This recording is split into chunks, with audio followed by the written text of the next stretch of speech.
And it's great to welcome back to our show today. He's been with us a few times before. Great New York Times best-selling author. He's got a brand new Pike Logan thriller out. It's called The Forgotten Soldier. We're joined today by Brad Taylor. Brad, good to talk with you again. How are you? I'm doing fine. Thanks for having me. I think we had you on not too long ago when the No Fortunate Son book came out. So you're very prolific. Yeah. You're cranking them out pretty quick. That's good. Good for a writer. Yeah, it's kind of the point where it's drooling, but it's working out. Well, this again, for the folks that weren't with us before, part of your great Pike Logan thriller series, which involves espionage and all that. I don't want to give too much away, like I always say with authors of novels. Don't want to give too much of the plot away, but this is kind of a different twist on the group, right? Pike Logan and his task force. It is. Yeah, it's a little bit darker. I mean, I started writing the books. I used to be in special operations, and I had we always had to work through a ton of different layers of bureaucracy to get things done and patchwork of laws. And those things were all made because somebody in the past did something wrong, so they had to make a law about it. And we used to always fantasize about working in a task force that didn't have any of that restrictions. And so I created a task force in my series. But every time I wrote a book, for instance, Pike Logan would go off the reservation, and when he's done, he saves the day. Because, heck, I'm writing the books. Of course he's going to save the day. In the back of my head, I always thought, yeah, but it'd take one guy for the whole thing to go wrong. And that's what I explore in The Forgotten Soldier. Yeah, something happens and you kind of go off the path a bit, and that a little different angle to the story, right? The characters, I guess, go different ways. Yeah, because the guy Guy George is the main protagonist. He's doing what he thinks is right, and it kind of explores, well, what do you mean, what is right? When does a greater good become more important than what's tactically right at the scene? And so he's trying to avenge his brother's death. He's got some bad guys in his sights, but those bad guys also happen to work for an allied government of ours, and if they get killed, it's going to have national repercussions on a strategic scale. So now it's a question of what's right here, doing what justice deserves, or will that harm things? The Forgotten Soldier, that's the title of it, so I guess that fits in, right? Yeah, actually, the title comes from his brother is killed in Afghanistan on a special operations mission, and he finds out who funded that mission. And basically, the United States of America says, we're not going to destroy the world order based on one soldier. Just forget about that guy. Yeah, sad when that happens. And again, I think people really have renewed interest not only what's going on in the world, but you see reflected on television with all the the CSI shows, NCIS shows. People are fascinated by this type of group of guys or women to get together and fighting espionage and crime and all that. So people are really interested in this kind of thing. Yeah, actually, a lot of it. You're talking about CSI. So for this, there's certain capabilities we have in the United States government to get things done, tracking humans, that kind of thing. But this time, I had to use. Guy George is leaving the organization. He's going out on his own. He's going rogue. He has to use his own ingenuity. And so I did a lot of research on, what applications are out there in the real world and commercial off-the-shelf stuff, and I was amazed at the number of things that are out there. It's almost melded. It used to be, when I first joined the military, that Q from James Bond was one thing and the real world was the other.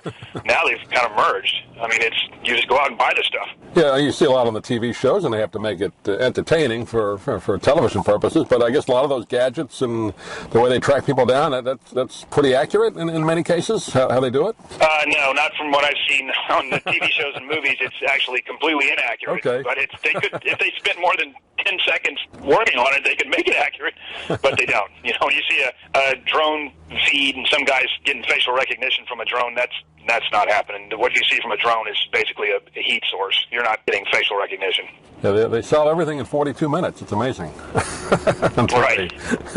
Well, you said that you did research on, for the book, on the different, applications and things that they use. The technology obviously is, exponentially increased in the last 10 years. What's available?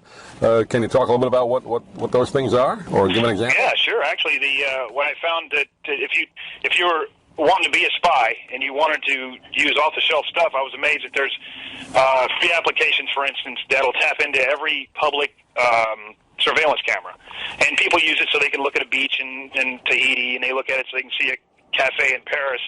Well, if you wanted to know what someone was doing, you could type that in, and if he's sitting at a certain area that has a feed, you get it on your phone. You're looking at him. Wow. Even in the United States, for every state, like in my own town of Charleston, there's 18 traffic cameras. I mean, if I wanted to track somebody and I knew he's leaving some area, I could just tap in the traffic camera and follow him all the way down. Another thing that I found fascinating was the cheating spouse club. If you think your spouse is cheating on you, there's applications you can put on a phone where you can track where they go. You can capture their text messages. You can capture their turn their actual microphone in the phone into a recording device. I mean, it was just amazing to me. If you can get that inside the phone, you can control what anybody does. And that used to be reserved for secret agent, Super James Bond guy. Right. Now I can pick up somebody's phone, implant that malware, which is hidden underneath the display. You would never know it was there, and I'm seeing everything you do. I guess you have to always assume you're being watched somewhere, no matter what you do. So behave in public. That's the key, right? or in private too. Behave. But yeah, getting back to the book, The Forgotten Soldier, again, Pike Logan thriller, and the characters, again, I know I've asked you this before, but we have a new audience joining us all the time. The characters, dialogue, I know you talked before how you enjoy that aspect of it. I guess you did the same in this book, right? Good dialogue between the characters? Yeah. And I brought characters back. I had, in fact, No Forces Sons, the last time I talked with you, one of the main characters there was the Vice President's son, who was in the book as a main character. And in this book, I had to have a new face, because they're actually tracking. Guy George is a member of the task force. Well, he's going to know anybody else that's in the task force, so it's hard to do surveillance when the guy can turn around and go, hey, look, there's Brad Taylor. So I had to have new faces. And so I went back in the repertoire and said, oh, well, I haven't used Vice President's son. Let's pull him back in.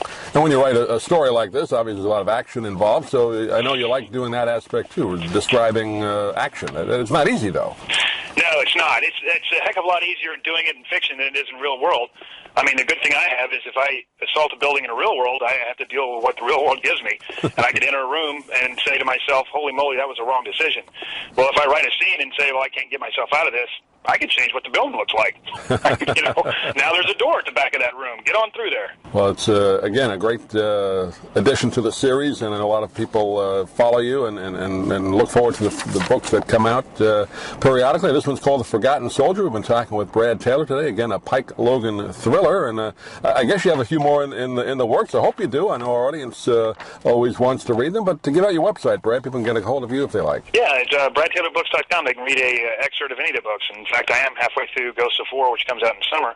In fact, I just got back from Poland, Slovakia, and Austria doing research for that. Oh, great. We'll talk to you when that comes out, probably in the fall, I guess, sometime this year, 2016. No, it'll be in the summer. I'm doing 2 a year now, so all right. It's coming out in about 6 months. We'll definitely talk to you at that time, but in the meantime, you have plenty of reading to get caught up on. Brad Taylor's The Forgotten Soldier. Brad, great to talk to you again. We'll look forward to talking to you later this year. All right, thank you. Thank you for having me. I'm Stan Brock. 30 years ago, I formed Remote Area Medical to help people overseas. But then we found generations of families in America isolated by poverty from the health care they need. Together, we can take dental, vision, and medical help to 1 million adults and their kids, right here at home in the United States of America. If you'd like to order the book we're talking about, please go to DougMilesMedia.com and enter the author's name in the Amazon search box. Thank you for listening. Please come back soon for more conversations here at DougMilesMedia.com. This has been a presentation of Doug Miles Media, all rights reserved. You can listen to or download previous programs at iTunes, Stitcher.com, or Doug Miles Media.